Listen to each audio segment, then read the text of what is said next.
aujourd'hui, voilà, on se retrouve avec Florian.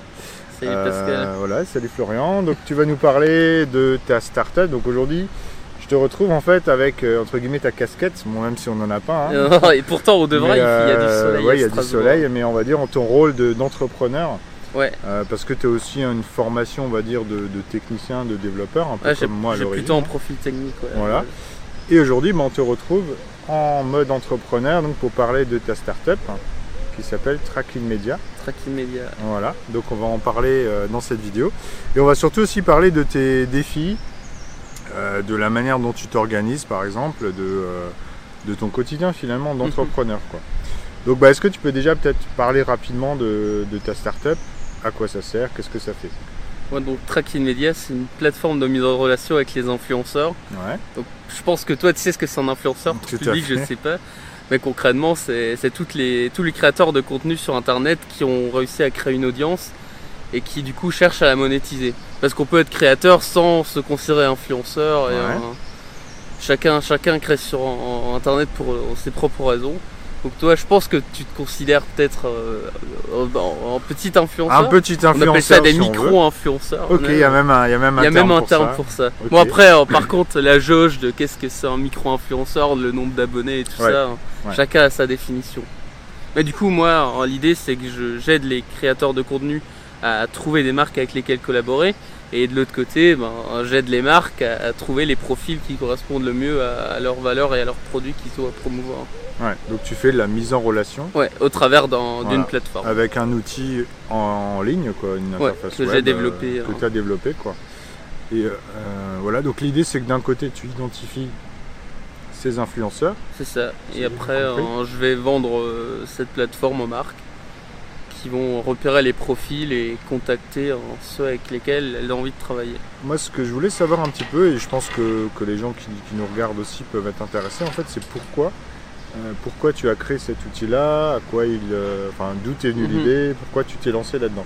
Parce que tu aurais pu créer finalement n'importe quel outil, parce que tu es développeur, tu peux créer entre guillemets n'importe quoi. Ouais. Donc pourquoi particulièrement celui-là, et voilà, d'où vient l'idée? Moi, c'est un projet qui me tient un peu à cœur, mais du coup, mon but, c'est pas juste d'aider les marques à vendre leurs produits. Enfin, elles n'ont pas besoin de moi pour ça. Alors, moi, mon but, c'est plutôt d'aider les influenceurs à monétiser leur marque de la manière la plus proche de leur valeur possible. Bon, je dis leur marque, mais pour moi, une chaîne YouTube qui veut monétiser son audience, c'est un business, c'est une marque, même si des fois... c'est juste le nom de l'influenceur lui-même qui a la marque. Ils n'ont pas forcément tous un nom commercial, un peu comme toi tu as Enjoypreneur. Mais l'idée c'est qu'actuellement elles n'ont pas beaucoup de moyens, d'outils pour se valoriser. Et souvent c'est les marques qui vont toquer à leur porte. Et moi j'ai envie de leur donner les outils pour se professionnaliser un peu et aller aussi en avant vers les marques. Voilà, de prendre un peu en main leur destin et pas d'être contrôlé par la pub sur YouTube ou par les marques qui veulent travailler avec eux, quoi. De prendre un peu le contrôle. Parce que moi j'ai fait pas mal de blogging à l'époque et c'est vrai qu'il y avait aussi un peu la même chose, c'est que souvent tu as des marques qui viennent te voir et puis tu dis voilà, moi j'aimerais publier un article invité par exemple, vous rédigez l'article, vous mettez 2-3 liens et puis on vous propose allez 50 € quoi. Et puis finalement, alors on va dire l'entrepreneur ou le blogueur débutant ou le créateur de contenu débutant, on va dire. Ah, il y a des amis là à côté, ça tombe bien. Justement, j'ai l'impression qu'il se fait souvent un petit peu exploiter parce qu'il ne connaît pas les prix ou la valeur de son audience, quoi. Ouais, après c'est pas tant être exploité que de comprendre ce qu'il accepte en faisant des choses. Parce que collaborer entre petits youtubeurs avec des marques, avec d'autres blogs de la même taille, ça se fait beaucoup. Des fois, on a l'impression d'être exploité. Il faut juste que ce soit gagnant-gagnant et transparent de partout. Mais effectivement, des fois, on a aussi tendance à dire non à tout parce qu'on a un peu peur de l'inconnu. Mais des fois, il faut aussi sauter le pas, tenter des trucs. De toute façon, on est entrepreneur, on sait aussi, il faut aussi savoir échouer, quoi. Et même, c'est pas un échec, c'est juste, on a tenté un truc, on passe à la suite, quoi. Alors maintenant qu'on a bien compris ce que c'est ta startup, comment ça fonctionne, comment est-ce que tu as démarré concrètement ton projet, à partir de l'idée, comment tu développé, tu as peut-être fait de la recherche, je sais pas, enfin tu Ouais, donc ça fait 1 an que je travaille dessus. Donc pour moi les premières étapes c'était d'aller discuter avec les potentiels clients, donc les agences, les marques, etc. Voir un peu ce qu'elles recherchent dans le marketing d'influence. Et d'un autre côté comprendre un peu les besoins des influenceurs, la manière dont actuellement ils sont contactés par les marques, etc. Pour vraiment évaluer un peu les besoins et commencer à développer un produit qui correspond vraiment au marché. Et du coup j'ai commencé à développer ça il y a 1 an, j'ai mis 3-4 mois et depuis je monte un peu tout ce qui est à côté, la plaquette, le commercial, le site vitrine pour essayer de commencer à faire connaître, communiquer tout simplement. D'accord. Et donc tu as déjà commencé du coup à démarcher un peu les... Alors là c'est en phase bêta, c'est ça, donc je prospecte, je suis en discussion avec des entreprises, il y a des choses qui vont se faire très bientôt. Ok. Alors pour ceux qui nous regardent, quel serait ton client type finalement? Parce que ça peut peut-être t'intéresser, toi qui nous regardes aujourd'hui. Du coup j'ai 2 cibles différentes, mais après une c'est les marques directement, donc surtout celles qui s'adressent aux consommateurs, donc en B2C. C'est pas impossible de trouver des influenceurs dans le B2B, c'est juste qu'ils sont souvent sur des plateformes différentes, ils vont plus être sur LinkedIn que sur Facebook par exemple. Et bon, en fait moi j'ai pas précisé, mais moi je fais pour l'instant les influenceurs YouTube, Facebook, Snapchat, Instagram. D'accord, Twitter. Tous ces réseaux là quoi. Ouais. Et du coup l'autre type de cible que j'ai, c'est les agences de communication digitale. Qui elles vont avoir besoin d'un outil pour vendre du marketing d'influence à leurs clients. Ouais, pour trouver la bonne audience. Donc ça fait un intermédiaire, mais qui a potentiellement beaucoup de clients et donc beaucoup des besoins. Donc ton client, on va dire ton vrai client, ce serait les agences de communication? En fait, souvent une marque, soit elle a une agence avec laquelle elle travaille, soit elle fait tout en interne. Et dans les 2 cas, soit l'agence a besoin d'un outil, soit la marque a besoin d'un outil. En fait, on a surtout besoin d'une plateforme parce qu'il y a de la donnée derrière et que, on peut commencer à chercher les influenceurs à la main, mais on ne saura pas d'où ils viennent, etc. S'ils sont en croissance, niveau en nombre d'abonnés, en audience, du coup, engagement, etc. Et il y a plein de choses à surveiller et c'est les données typiquement avec lesquelles je travaille sur la plateforme. Ouais, j'allais dire parce qu'en fait, ta plateforme, aujourd'hui, on pourrait chercher à la main. Aller sur YouTube, sur LinkedIn, sur Twitter, chercher par exemple un influenceur dans un certain domaine. Par contre, ce que ça nous donne des infos, on va dire brutes, où il n'y a pas moyen d'agréger, de dire voilà, cette personne-là, elle est influenceur sur ce réseau-là et sur ce réseau-là. Et donc ton outil permet de regrouper ces informations. D'identifier les thématiques, d'avoir l'historique des... Ouais, de voir déjà la croissance aussi. L'historique des données de la chaîne ou du compte en arrière, quoi, tout simplement. Voir d'où il vient exactement. Et ça permet aussi de repérer des profils qui sont peut-être pas encore très influents aujourd'hui, mais qui vont être dans 6 mois, 1 an, quoi. Du potentiel, quoi. C'est ça. Ouais. Alors juste pour préciser, ce truc-là à côté, c'est une trottinette électrique. Ouais, c'est un truc de feignasse, mais ça permet de gagner du temps. Voilà. Justement, en parlant de temps, tu voulais aussi qu'on parle un petit peu d'organisation. Ton organisation, du quotidien, comment tu fais pour développer ta plateforme, sachant que j'imagine que tu as un job à côté, donc comment est-ce que tu fais ça? Est-ce que tu as peut-être des conseils pour ceux qui veulent, si toi tu veux te lancer par exemple aussi, quoi, alors justement, souvent quand on parle d'organisation, on parle de journée type. Moi je préfère parler de semaine type. Parce que je m'organise en semaine. En fait j'ai effectivement une autre activité qui me prend 2 jours par semaine. Donc c'est pas l'activité majoritaire, quoi, mais pourtant c'est celle qui pour l'instant me permet de financer gagner le projet de l'argent, et de pouvoir vivre là. Et en fait c'est une activité d'indépendant en développement, donc je suis freelance, quoi. Ok. Donc tu es développeur indépendant? Ouais, j'ai des clients qui sont des agences web et en fait ils m'achètent des jours de travail. Moi en début de mois je leur donne mes disponibilités, ils me valident les jours où ils ont besoin de moi et du coup au moins ça fait 2 jours par semaine. Et après moi je m'organise comme je veux le reste de la semaine et même sur ces journées-là, si j'ai un rendez-vous client à caler, je m'organise comme tu veux. Tu peux t'arranger, quoi. Je suis indépendant. Donc aujourd'hui tu as une flexibilité, on va dire, qui te permet de travailler en moyenne 2 jours par semaine, qui te permet du coup de gagner, on va dire, des revenus pour vivre correctement. Et investir un petit peu dans le projet. Voilà, et puis à côté, ça te laisse au moins 3 jours, on va dire, plus les week-ends. C'est ça. Si t'es motivé, quoi, mais au moins 3 jours, on va dire, pour développer ton projet, ta startup. Et du coup, après, les 3 jours sur la startup, ça se répartit.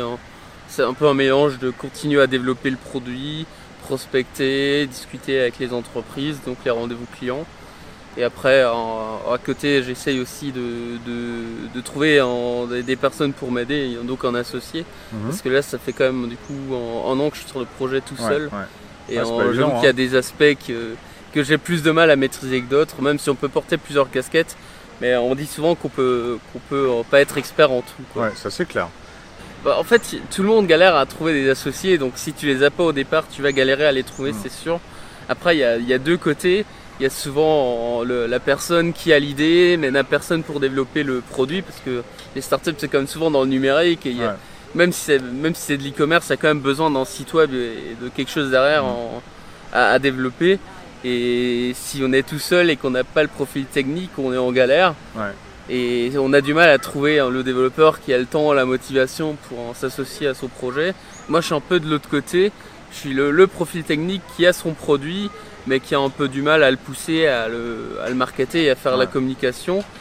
Et tout simplement parce que souvent, effectivement, les gens qui ont un profil commercial, ils vont plutôt aller dans des boîtes pour sortir de l'école, ils sont recrutés par des grosses boîtes. Et les profils entrepreneuriaux, ils vont plutôt développer leur propre projet plutôt que de se greffer à un projet en technique. Voilà. Ouais, mais si j'ai bien compris ta problématique, ce qu'il te faudrait, c'est justement de compléter ton arc, si on dit, si on veut, de trouver quelqu'un plutôt orienté marketing, communication, peut-être commercial. Mais qui a quand même une vision sur le projet et qui comprend le milieu du marketing.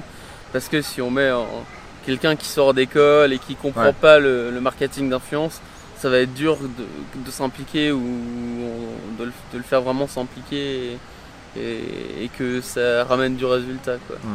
Ah bah donc on lance un appel tant qu'on y est, donc si ça t'intéresse de participer au projet de Florian, on mettra bien sûr, je mettrai tous les liens juste en dessous de la vidéo, il n'y a pas de souci. Et de toute façon Florian Fries, on le trouve un peu partout sur Instagram, je poste pas mal sur Instagram dans les stories.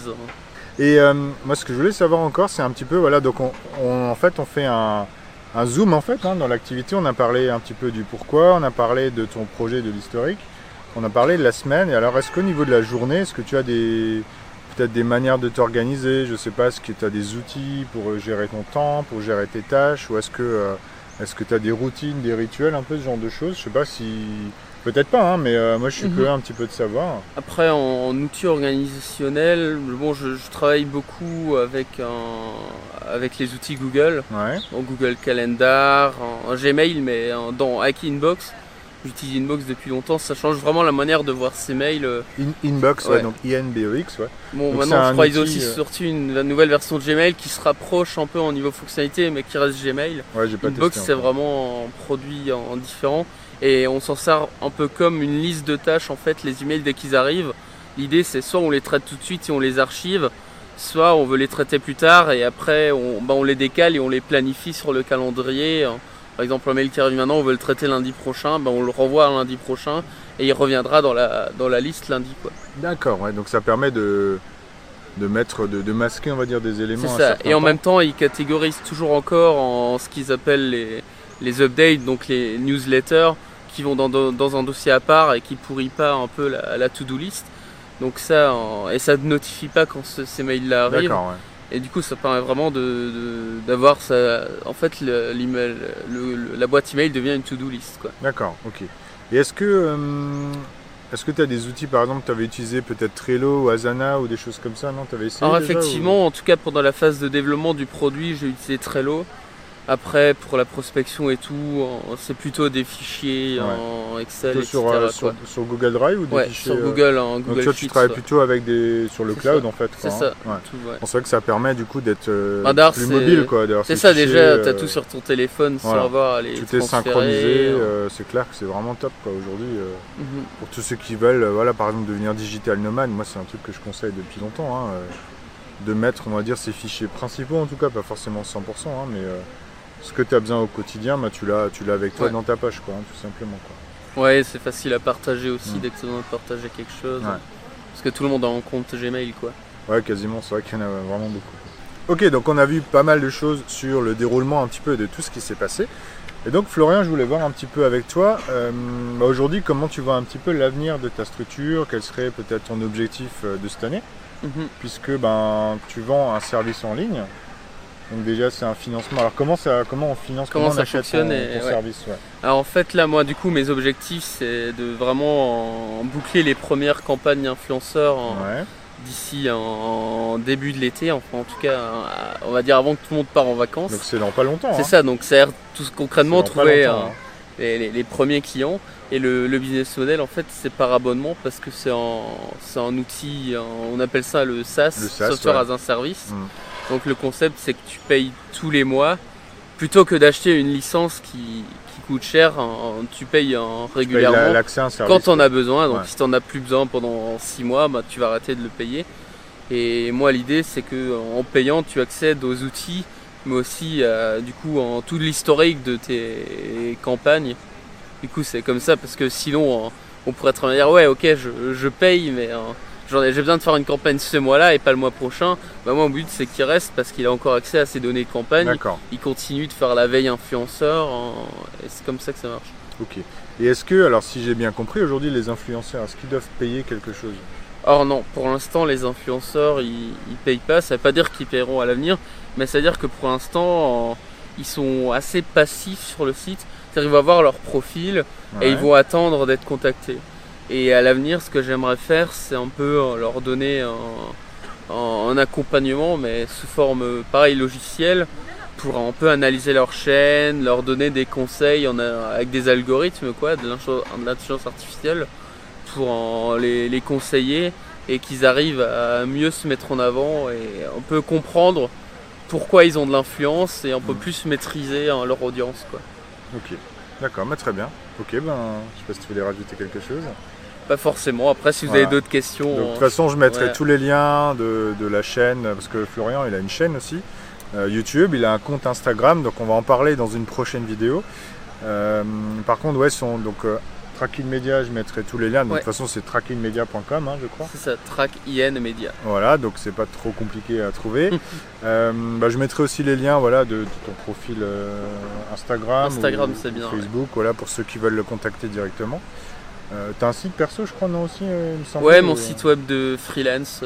Voilà, donc si quelqu'un veut te contacter peut-être pour poser des questions, si quelqu'un ouais, si toi même aussi si tu as des tu es un questions petit peu, techniques sur comment développer ton produit, etc.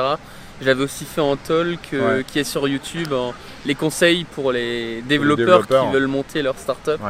Ouais, quand on est développeur, on n'a pas forcément tous les bonnes pratiques quand on commence, parce qu'on vient pas du milieu en marketing, etc.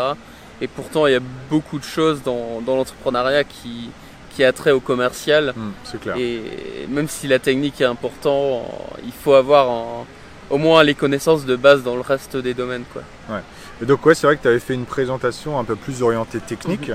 Je pense qu'on pourra mettre, je peux mettre les liens aussi. Donc si tu es développeur ou si tu es un peu plus orienté technique, informatique, etc., ça peut t'intéresser.